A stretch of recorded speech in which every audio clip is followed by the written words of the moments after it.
From London, this is Strictly It Takes Two. Please welcome your host, Zoe Ball.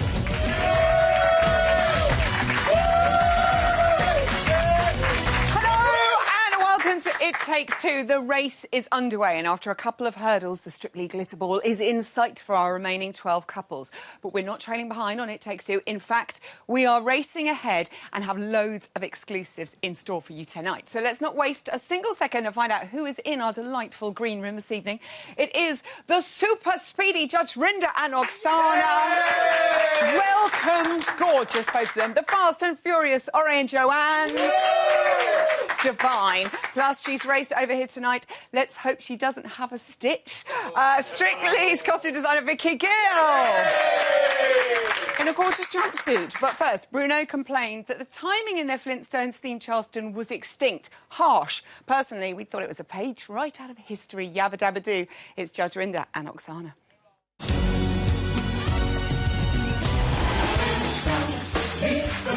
You entertained, you made us all smile, but you made a few mistakes along the way.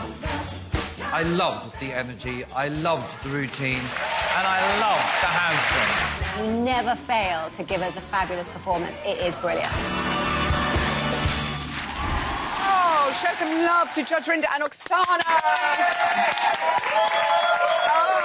Did you have a gay old time being Fred and Wilma out there? It was so good. I loved it.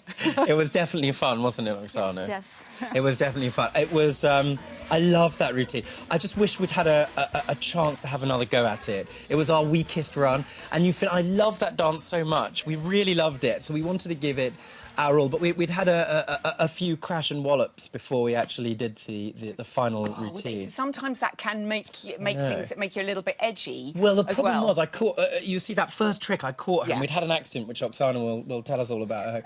Well, actually, you probably don't want to relive it. And so after that first trick, when I caught her, there was a moment I went, "You're alive!"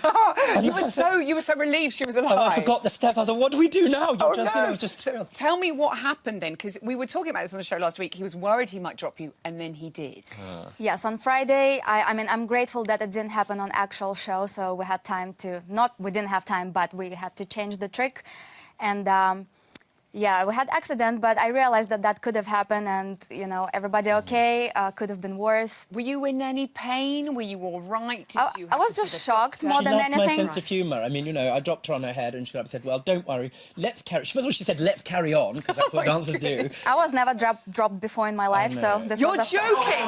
In all the tricks! Yes. Oh, how privileged you are. I know, it was a happy moment. It was a happy moment first for both of us, really. Oh, goodness. And I did say to her when she got up, "Don't worry, you only need to count to 8, you'll be fine." You know. You are brilliant. Scores, let's have a look. 27 points, 2 weeks in a row from the judges. You look a bit disappointed there. Well, I think, like, it's the worst thing. I mean, you've done it, Zoe. Yeah. It's so frustrating because you think, had you come to the rehearsal, honestly, you would have scored us more. But in fairness, we forgot some of the steps. And so I thought it was actually reasonable. And so that last bit, that sort of leg release, which I wasn't doing in the second half of the dance because I was tired and, again, you know, just happy we were alive and still there. You're alive! But you want to go up to the judges, don't you? Go, "Look, no, watch, I can really do it." This is how it should have been. I know, it's so frustrating. But the great thing is, it's still not a bad score, and you still entertained everybody. We all absolutely loved it. Do you know, we're having so much fun this week. It's so much fun. Such fun. By the way, Smokey Joe 76 from London absolutely loved it. Evening, Smokey Joe 76 from London. Judge Rinda's Charleston was brilliant. The bum bongos, priceless. Let's see it again. We love this move. I want you to teach me how to recreate it. 1, 2... No, look at that. No legs at all. And a roly-poly. I mean, it's just glorious, isn't it? The bum bongos hopefully will live in Strictly legend. Actually, I think so. I'm not sure. Do you think it would work with the two of us? Should we try it later, Zoe? The height difference. Can we try it later? Yes, I may need a mouth guard and some pillows. I'm thinking that might happen. Craig did say as well, he said, "Ghastly, gawping, doll-like face has become useful." He's obviously warming to you. Warming. It's slow thawing, I'm going to say. Yeah, yes. Wouldn't you agree? agree. He's warming to us. I think that's yeah, that's nice. I'm not sure. What does he say? Gawping doll-like. Gawping doll-like expressions have become useful in the end, is what he said. I think he loves you.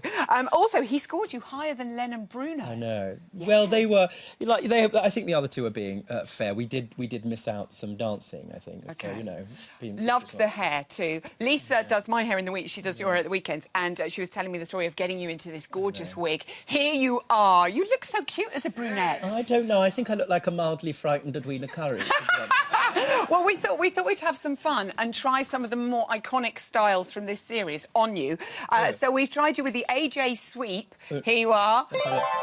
Oh, I know. You look a bit like Nick Knowles. Or Natalie's flowing maid Marion do. We thought Lady C from the Jungle. So too scary. Sorry. No, sorry. Actually, I look like an aunt of mine. Which is and Louise's poodle from last week. No, definitely brunette. I like you as a blonde or brunette. I was born to be. Or I look like I've sort of been mugged by status quo. I'm sure that can be arranged. Yes. This week, Vinnie's Waltz, and I think you've been really enjoying this one, haven't you? I love this dance. It's great. I really like. I think so. You know, I have genuinely the best teacher, and when this works, you feel like you're just sort of you're gliding on air.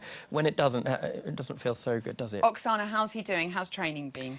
Well, I must say he brought the whole new attitude this week, new dance, and gives me a chance to work on technique and fit and arms and details. So hopefully we're going to show some serious improvement. Yes, excellent. More than 27 this week. I know you can do it. I know you can do it. Believe. You're gorgeous, both of you. Judge Rinda and Oksana. Oh, look, it is. It's love. Time now to take a look at how Danny and Oti and Ed and Katya are getting along in training. And from the looks of it, Ed is channeling his inner bullfighter on delay. I'm really looking forward to learning the quick step. I'm having so much fun with this routine. Yes, the footwork seems pretty fast, and we've done a little bit, and it's going okay. Did you get that? Yeah. He's catching on fast because I think he actually likes this dance. So it's just all smooth sailing. I love it, I love it, I love it, I love it, I love it! I can't wait to actually do this. I'm the most excited about this one than I think I have any of the others. Nailed it. With the Paso Doble, it's a performance of the dance. So I'm really looking forward to trying to make sure that I can bring out my inner bullfighter. He's really going for and throwing himself, arms and everywhere. We just need a little bit more precision. I know you'd rather dance with Danny Mac. Today's the first day I've ever twirled a cape round in a dance studio. I could already say that in a rudimentary way, I'm a cape twirler. Beautiful, look at that. Oh, Ed Balls needs to do a book of gags for stocking fillers for Christmas. Time now to pay a tribute to an incredible lady who more than made her mark in the world of ballroom. Peggy Spencer, MBE, was known to millions as a judge on Strictly's predecessor, Come Dancing. But it was her passion and skill as a dancer that earned her legendary status amongst her peers. Here's Peggy's story. To the British public, one name became synonymous with the world of ballroom dancing. Judges for the offbeat, so we welcome Peggy Spencer. To me, Peggy Spencer was the most famous person in the ballroom dancing world. Peggy didn't start dancing until she was in her early 20s, during the Second World War. They were sheltering at night and noticed that a lot of the young people down there had nothing to do. And so she decided to try and teach the boys to dance. Peggy's dance lessons proved popular, and after the war ended, she and the man who had become both her husband and dance partner, Frank Spencer, set up the Royston Ballroom in Penge, South London. You could talk to many couples that became British champions, world champions, that started their days in the Royston Ballroom as kids. In 1949, television producer Eric Morley approached Peggy with his idea to bring competitive ballroom dancing to a wider audience. Later that year, Come Dancing was born. Truly wonderful. Well, now, you've met our judges for this section before. First set of marks, please. Full marks. Peggy served as a regular judge on the programme and became well known to both viewers at home and the dancers competing. To get a good score from Peggy is what it was all about. She was a voice of authority, she was a voice of experience. If Peggy Spencer said something to you, you listened. I remember once Peggy coming up to me and saying, "Congratulations, Ian," and I was so shocked that she knew my name. I thought, how can she know my name? Because I'm just like nobody compared to her. I remember one day, Mum come running over to me. "Peggy has just told me you've got to lift your head a little bit higher and smile a little bit more." And she goes, "Now you must listen to what Peggy says because she's right." Yes, Mum. But you know what's funny? I find myself saying that now to my students. Keep your head up and smile. Peggy Spencer's name became known not just for her judging, but also for her choreography. In the formation competition, the Frank and Peggy Spencer Penge team became tough opponents. I thought they danced a blinder. I was very, very pleased. Your score in this Come Dancing final for our formation teams this evening. Peggy's formation team won nearly every competition that they entered, and that's what made them so famous. But Peggy wasn't just passionate about professional dancing. Her belief was that dance is for everyone, and everyone can dance. Now go forward on your left foot, John, and turn and do step kick. And step kick. That needs a bit of balance. She wanted to show everybody that it didn't matter whether you had two left feet, you just needed to find somebody with two right feet. Peggy retired from the professional ballroom world in 1997 and moved to Norfolk to be closer to her daughter, Helena. But that didn't mean she had left dancing behind her. She danced until she was able, and then she taught from her wheelchair until she was 91. We were the legs and we were showing the steps, but Mum was still the boss and her voice could still be heard from the top to the bottom of the room.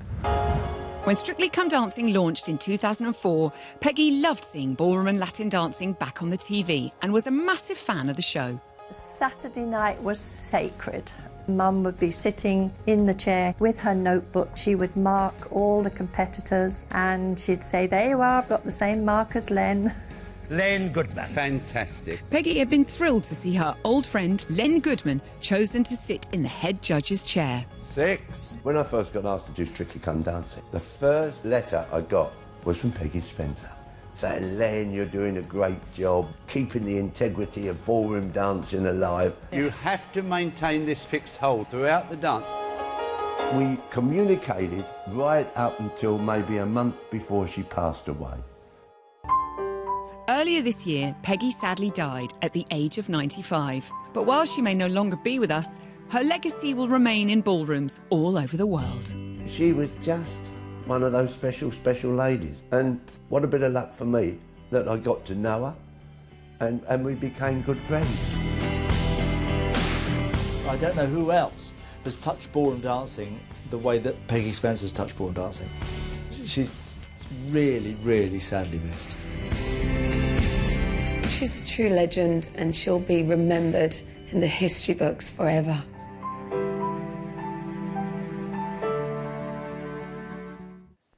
Peggy, a very, very special lady and wonderful footage there. A very young Anton and Ian and Karen, which you will have enjoyed. Now, last week was a real fashion fest. We saw Judge Rinder draped in leopard print, Naga rocking a sassy catsuit and Ed Balls shimmying away in that bright yellow suit. Smoking indeed. But what will our couples be wearing this week? It's time to find out in Putting on the Glitz.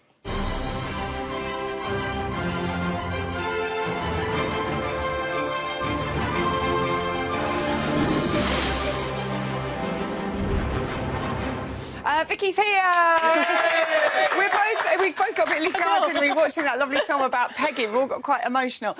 Well done at the weekend. Amazing show, a movie week. Did all the costumes come together as you'd planned? Were you happy? We always get there in the end, but last week definitely was a week where all the team, like, were in the BBC, outside the BBC, worked incredibly hard. So, like, massive thumbs up. Thank you. Yeah, well done to all of them. So many highlights, my goodness. Let's talk about Oti's dress. You showed us a sketch of her paso dress before. What things changed? Things always change. Yeah, of course they do. Last week we wanted a tulle overskirt from the hip, and I knew really that it wasn't gonna be there because Oti needed lots of movement through our skirt. Probably 2 circles will go into the fullness in this skirt. Yeah. So, but I hoped, but we agreed to let the tulle go and allow the dress to move, as you can see here. That movement as well, and the underneath. Oh, it's stunning. So we added the basque. We did everything that we intended, but, you know, little tweaks along the way. Little tweaks, and that's how it comes out at the end. Yeah. Let's have an exclusive look at this week's outfits. And first of all, Oksana's milkmaid. Now, when they come to you and say, we want Oksana to be a milkmaid, how do you go about making that strictlified? It's quite difficult. I'm sure Peggy would be a bit amused about, what is this? Well, I'm always thinking about the amount of skirt, the amount of volume, how it's going to dance, and all of those things. So all of the elements that we need for it to be true to the dance hopefully still remain. However, it is quite difficult to think, how am I going to make a Viennese waltz milkmaid? But you've done it. This is it. Look, it's beautiful. Look at the layering under this. First of all, this lace. We've got a guipure lace. So these are circles, the top skirt. This is quite easy to cut and make. So we haven't painted this fabric. It came like this, but sometimes we do. Sometimes we do. The upper body, we've got a stretch base underneath, and you can see where we've attached the non-stretch lace to the waist, and we've allowed this gap. Once we fit Oksana tomorrow, we'll decide how much we need, and then we'll secure the skirt up and secure everything back down. Beautiful. I'm sure that we're going to crystal it, but you're now... You're going to crystal it as well. Yeah. Oh, I know, this is what happens. This is what happens on this show. Laura's outfit last week was incredible. This week, she's doing quick step, ballroom blitz, which is quite cool. This looks incredible. Yeah, quite cool, quite edgy. Yeah. And so I think that's why I came to the black over the pink. So it's still quite soft for ballroom. I'd like to see probably more underskirts tomorrow. It's quick step. Yeah. We've got 4 at the moment, but we'll see, because sometimes the skirts can overtake a little bit. And at the moment, it's quite sleek and stylish, and, you know, we'll see. If we are to put crystals on, maybe we'll use a stone called garnet, which is a very dark red, almost looks black. Ooh. And I think that'll work with a pink. Nice. So, again, you know what it's like. She looks amazing. What we see tonight and what we see. I know, what you see. I love doing that. Oh, look what she's done to it. OK, we have some sketches now. Naga is going from the amazing catsuit. This week, she's a mermaid doing a Charleston. Yeah. Love the concept. How do you make a mermaid in a Charleston outfit? Again, you know, it's a challenge, but we've got lots and lots of fringe on the skirt, which is always needed. We've got multicoloured sequin, metallic, and then flat fringe working through the skirt. The upper body is tan mesh only. Yeah. But we've got multicoloured crystals going all the way through the bodice over the boobs, so there won't be this. My team laugh at me because I'll scribble one side and then they're like completely sheer on the other side. Yeah, I know, that's very brave. And very quickly we have Leslie also doing Charleston this week, and look at show the colour of this is incredible. So emerald breeze. She looks great in dual colours, so hopefully she'll like this.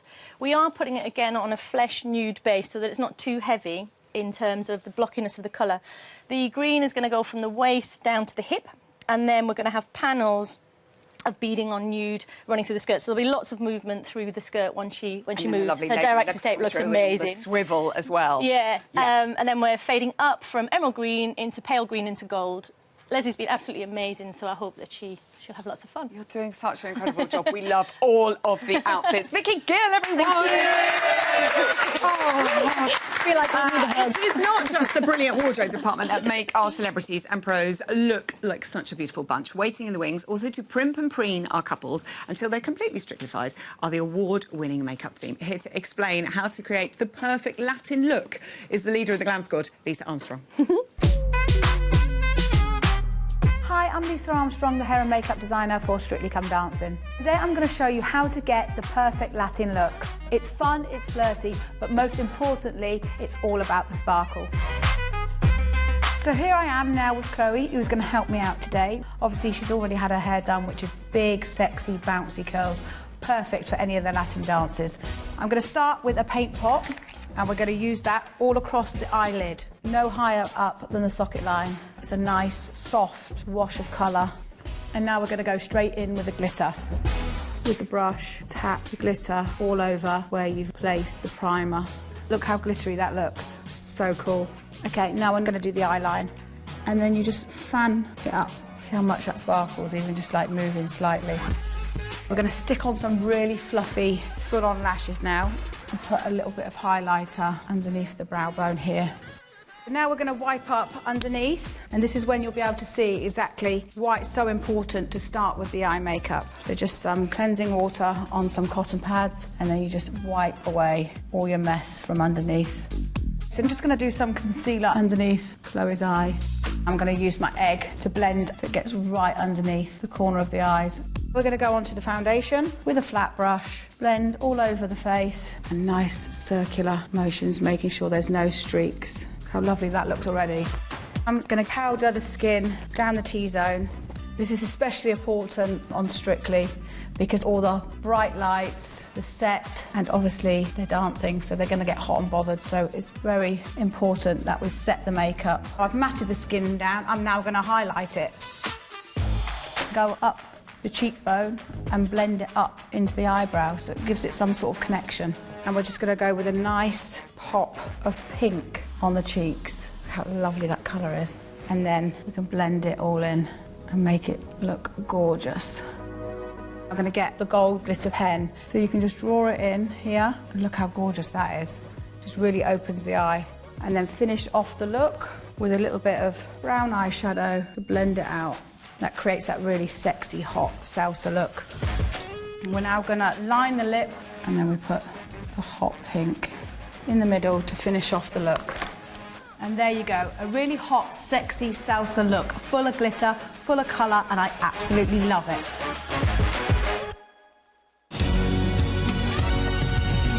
Thank you very much, Lisa and Chloe. Chloe's on the show next week. Time now for a little fact. We have roughly 1,560 hours until the Strictly final. Whoa. Hardly any time at all. Our couples better get training. Let's check out and see how Greg and Natalie and Claudia and AJ have been doing. The salsa. It's so outside of my comfort zone, and I've just never done it before. 1, 2. I'm struggling the most with coordinating arms and hips together because I think I'm just long arms, long everything. And cross. It just feels really clunky to me, and yeah, okay. Get used to that. Greg's learning the salsa, which is nothing like anything he's ever learned before. He has to be really relaxed in the body, in the legs, really try to find the rhythmicality of the dance. Ah, that was almost it.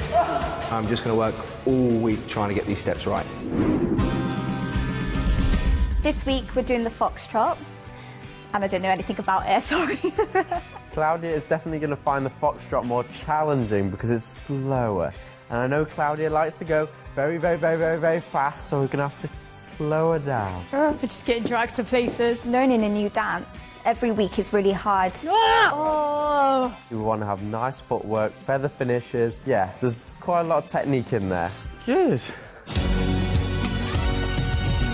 Nice footwork. Well done, Claudia. Now, the superstitious amongst us might think that performing a routine indoors with an open umbrella would be asking for trouble. Well, they'd be wrong. The judges showered their American Smooth with praise. It's Ore and Joanne. I'm singing in the rain. I think Gene Kelly himself would be proud. You've certainly captured the sophistication of that dance. I'm happy again. I'm astounded how good that was.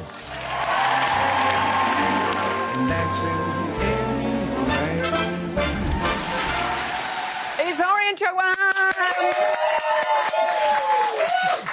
I can't even look at it. Do you know what? It's very dusty in here tonight. We're all getting a bit leaky-eyed. Yeah. You were incredible on Saturday night. Oh, my goodness me. Len was astounded at just how good you were. Are you still on a high, the two of you? My word. That whole night was like a dream sequence. It beggared belief. I mean, the judges' comments were just astounding. We finished the routine and we knew we'd done all right. And then the judges started talking, and I think you can see it from my face. I just couldn't keep it in. I've been crying all week, though. As soon as, like, we'd watch back, we'd film ourselves on the phone and then watch it back and then watch it back and see how well he did. Don't start me off again. I mean, it was such an emotional night for both of you, and particularly that dance routine. I mean, Singing in the Rain always makes me well up anyway, because it's a classic, isn't it, Jo? And it means an awful lot to you. Oh, definitely. And also that style of dance, American Smooth, I do the ballroom show dance, and it's just my style. Amazing musical, amazing music, and you did really, really well, and I was just really, really proud of you. I haven't watched that since and not started almost welling up. I've probably not cried as much as that since my wedding day. Oh! And actually, it was like the fact, because like you said, because it means so much to Jo and we put so much into it, I just wanted to do her proud, like I said, on the night, and everything came out. It was just like a big relief and a release, and the floods didn't stop. I know, I have to say, seeing a man cry on the telly, I mean, that is it. 35 points, so 3 nines, and 8 from Craig. I mean, were you pinching yourself? The truth is, we did say to ourselves, OK, would be great to get a couple of 8s. And then the 9s kept coming. We were looking at each other going, what is going on? Week 3! It was when Craig brought out an 8 to start off with. I was just like... OK, and then 9, 9, 9. Oh, just unbelievable. It's so wonderful. And the judges all praised your incredible choreography. Yes, Jo. yes, it was beautiful. Yes. I mean, you must have particularly enjoyed putting that one together. I loved it. I mean, it's actually one of the quickest routines I've put together, because I knew which parts I wanted to do a nod to Gene Kelly and to the musical, and then I knew really which foxtrot bits I wanted to get you doing in Hold and everything, and I just put it together. It just seemed to work. And the thing is that people don't necessarily appreciate, like, Jo had quite a few numbers over the weekend as well. She had our routine. Lead and everything. She was all over it. And then on Sunday, she's busy choreographing. She's going into studio, trying to get into the whole routine for the next week. She just doesn't stop. And it was amazing that everybody was giving her the praise. The reaction has just been unbelievable. And also, so you have all of that. Everybody loves it. The judges love it. You get those incredible scores. And then Gene Kelly's widow, Patricia, gets in touch with you. She's seen it and she has this to say. This is just amazing. I thought it was a beautiful tribute to Gene. He never wanted people to imitate his work. He wanted them to take what he did and create something new. Ori and Joanne did this with style. I mean, it's just... Ori's off again. Oh, it was just incredible. It was so special. And actually, because we were texting over the weekend when Patricia got in touch to say it for the first time, and I don't know, you could do it in emojis, just how excited that we were. I think for any dancer, especially, I mean, you are a dancer now. I'm a dancer. But, you know, any dancer who's just grown up with dancing and done dancing, I just think that's the best kind of. It doesn't get better. It doesn't get better than that. It's, you know, it's the closest that you would get to a blessing from Gene Kelly himself, and that is just unfathomable. Wow. And she said she wants to meet us. Yes! She says she wants to meet us. Come here. We'll do it here on Yes. Immediately trying to get in on the action. Sorry. You are welcome to the party, though, all the time. Jive next. Ori, are you slightly, because Jo's never done a jive in competition on Strictly before. You know, are you nervous? I'm nervous, but I'm excited. This is my favourite dance. This is the one I've always wanted to do from the very start of the series. I said, I want to jive. The problem is that Jay McGuinness went and smashed the jive last year and won the thing. So we've set ourselves a high standard that we want to try and replicate, but I'd love it to be a really memorable dance, and we've put in so much sweaty hours into this work to try and make it. Jo, you've got 10 seconds to give me a little review. How's he doing? Is it looking good? Well, when we watch back our videos and we're looking down at our phone like that, he's having sweat dripping down in his eyes. So there's a, there's a lot of energy. How attractive is that as an image to leave you with? You need a sweatband. Ori and Joanne. So wonderful. That's all we have time for tonight. Huge thanks to all my gorgeous guests. Don't forget to tune in tomorrow. The earlier time is 6 o'clock. Yes, here we go, 6, for an hour-long fix. Leslie and Anton, Louise and Kevin, Greg and Natalie and Claudia AJ will be here. Jodie Prenger, Marion Keys and the return of Jeremy Vine on the Friday panel, and the Vamps. We'll see you then tomorrow. Bye.